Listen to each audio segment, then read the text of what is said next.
Vamos a hablar con Marcelo Temperini, que es especialista en el tema. Hemos hablado muchas veces con él sobre esta cuestión. ¿Cómo va, Marcelo? Soy Cristian Bello, aquí en Canal 11 en Paraná. Buen día.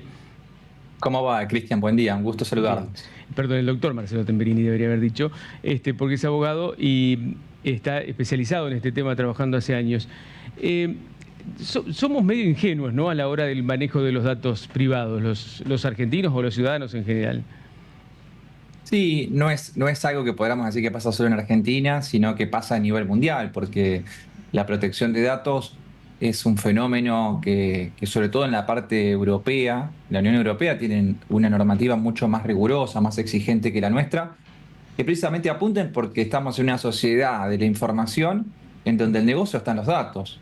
Y a veces es difícil que cada uno desde su casa, desde lo individual, pueda dimensionar la magnitud de la importancia que tiene el negocio de los datos. Claro, se venden Pero y se claro, hasta compran, que ¿no? hoy...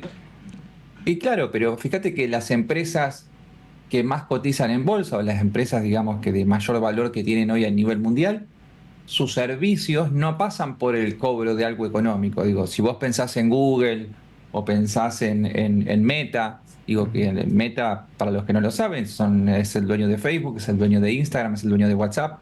Digo, servicios que la gente utiliza a diario y por el cual no paga una contraprestación en dinero, ¿no? Si recuerdan, la gente, digo, no sé la edad de la gente que está mirando, pero antes para comunicarnos comprábamos un pack de SMS que tenía un costo para comunicarnos con las personas que queríamos. Y hoy, digo, ya no pagamos eso y usamos WhatsApp.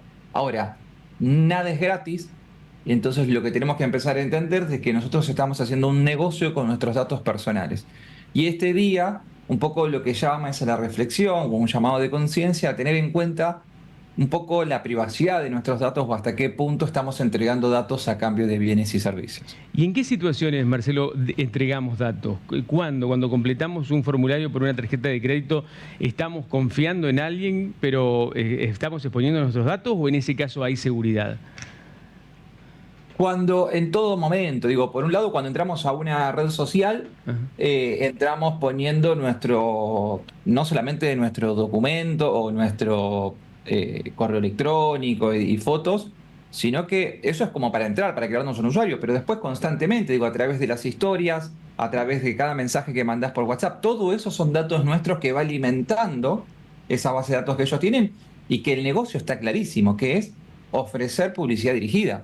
Claro. Digo, porque como todo medio de comunicación, así como pasó históricamente con el diario, como pasa con la radio y como pasa con la tele, un poco se sostiene a través de la publicidad. La diferencia es que nosotros podemos estar hablando de heladeras o podemos estar hablando de un viaje que queremos hacer a Mendoza y seguramente dentro de 10, 15 segundos el algoritmo de Instagram nos va a mostrar una publicidad que tiene que ver con eso. Bueno, ahí están nuestros datos personales y un poco de eso tenemos que ser conscientes. Por un lado, por lo menos para saber cómo funciona y para no ser tan inocentes. Y por otro lado, porque también a veces explorarnos demasiado en materia de datos personales puede traer o puede dar lugar a otro tipo de inconvenientes, como por ejemplo las estafas. Claro. Digo, está pasando mucho que, por ejemplo, vos te enojás porque, nada, un servicio que te están prestando no funciona bien, entonces en redes sociales, en X o Twitter o lo que sea, publicás, ¿no? Que hiciste un reclamo, que no sé, no te cortaron la luz, lo que sea. Ujú. Seguramente hoy va a haber un ciberdelincuente que está leyendo eso, que está intentando encontrar una brecha por donde engañar a la gente y se va a poner en contacto con vos diciéndote que son del servicio de atención al cliente de la empresa que te dejó de prestar el servicio y que te van a resolver el inconveniente y que hagas clic acá. Digo, fíjate cómo la Sí. sobreexposición, digo, y ahora estamos, por ejemplo, en época de vacaciones, la cantidad de gente que publica fotos, está de viaje, Sí. digo, dando también información a terceros que después pueden dar lugar a otro tipo de problemas. Claro, antes te decían, si te vas de vacaciones no publiques fotos porque va a entrar un delincuente en tu casa, porque tal vez es la forma más material, más representativa del delito, pero en rigor se están metiendo más que en tu casa, en tu vida, en tus redes, Claro. en tu familia, en tus contactos también. Sí, por eso está bueno esto que ustedes ponen ahí, digamos, como el tema que es recordar la privacidad. Ajá. Digo, un poco a mí lo que me interesa que la gente se quede y para eso sirve este día es reflexionar un poquito hasta dónde queremos que el otro se entere de lo nuestro. Y Claro. también reflexionar el para qué. Porque vivimos en una especie de picadora de carne que son las redes sociales que constantemente Digo, esto que se ha inventado ahora de las historias hace que tengamos la sensación que lo que posteamos es efímero, claro. ¿no? Que dura 24 horas y eso hace que nos animemos a mostrar cada vez más. Porque antes, nada, cuando vos tenés que postear, fíjate que la gente que postea algo, que lo inmortaliza, Claro. como que elige, bueno, esto es lo que voy a poner, digo, voy a escribir algo pertinente, digo, hay un trabajo ahí atrás. Sin embargo, las historias y esta sensación de lo efímero hace que mostremos cada vez más.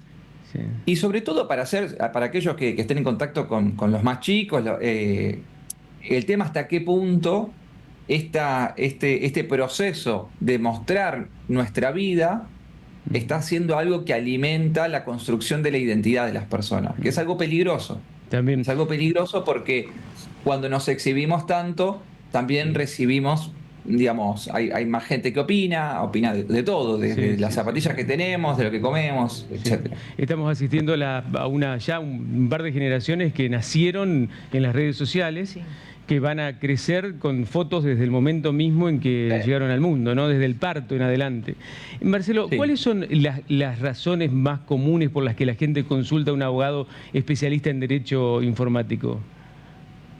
Bueno, depende del caso. Nosotros trabajamos mucho con empresas, pero llegan por ahí mucha gente que ha sido víctima de estafas, Ajá. digo, que quiere hacer reclamos, que muchas veces, por ejemplo, pasa de que los bancos terminan siendo responsables, o sea, si bien hay un delincuente y hay un estafado, Sí. el banco termina siendo una especie de cómplice o responsable por no tener las medidas de seguridad adecuadas. Digo, yo trabajo en seguridad de información, entonces se le puede ayudar un poco a la gente a hacer los reclamos adecuados por lo menos para que se le restituya el dinero que le sacaron.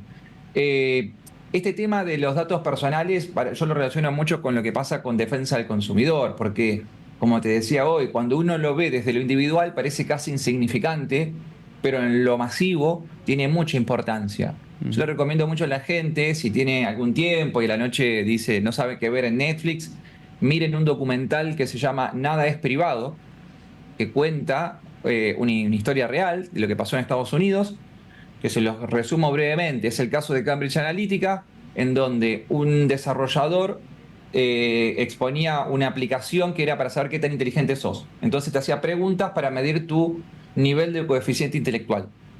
La gente le encantan esas cosas, quiere saber qué tan inteligente es, completó. Esto pasó mucho con ciudadanos norteamericanos, ¿sí? Para aclararlo.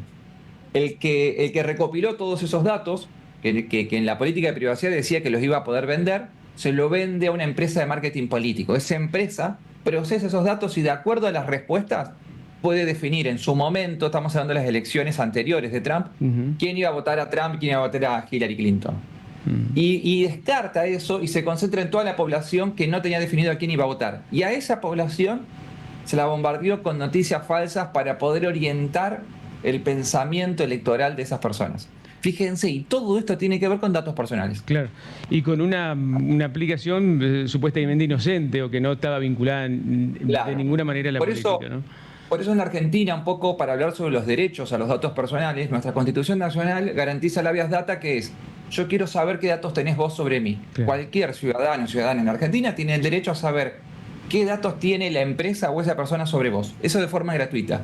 Y después tiene derecho a preguntar por qué los tenés, en qué momento yo te di el consentimiento para que vos los proceses, y aparte, ¿para qué los tenés? Que es una pregunta clave.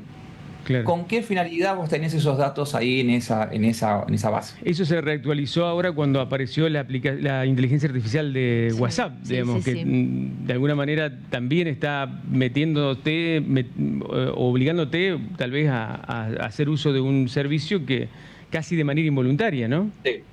Sí, la inteligencia artificial, digo, la tecnología en sí va requiriendo que nosotros nos vayamos ayornando. La normativa argentina hace 2 o 3 años que estamos amagando con la actualización, porque recordemos que la ley 25326 es del año 2000. No obstante, sigue siendo una normativa que favorece a las personas, que tenemos que conocerla, como decía, son derechos, que así como conocemos hoy cada vez más de nuestros derechos de consumidor, así tenemos que conocer nuestros derechos a los datos personales. Es decir, si alguien me llama por teléfono y yo no le di mi número para que me llame y me ofrezca un servicio, ¿de dónde sacaste mis datos? Entender que en Argentina hay mucho mercado negro de datos personales. Claro. Esto también es algo que hay que hablarlo y que ponerlo sobre la mesa. Digo, porque por ejemplo, le habrá pasado a mucha gente que está mirando el programa que tuvo un accidente de tránsito va al hospital para ser atendido en una guardia o va a hacer una denuncia policial y después aparecen colegas, abogados y abogadas a intentar convencerla acerca de iniciar una acción judicial. ¿Por qué pasa eso?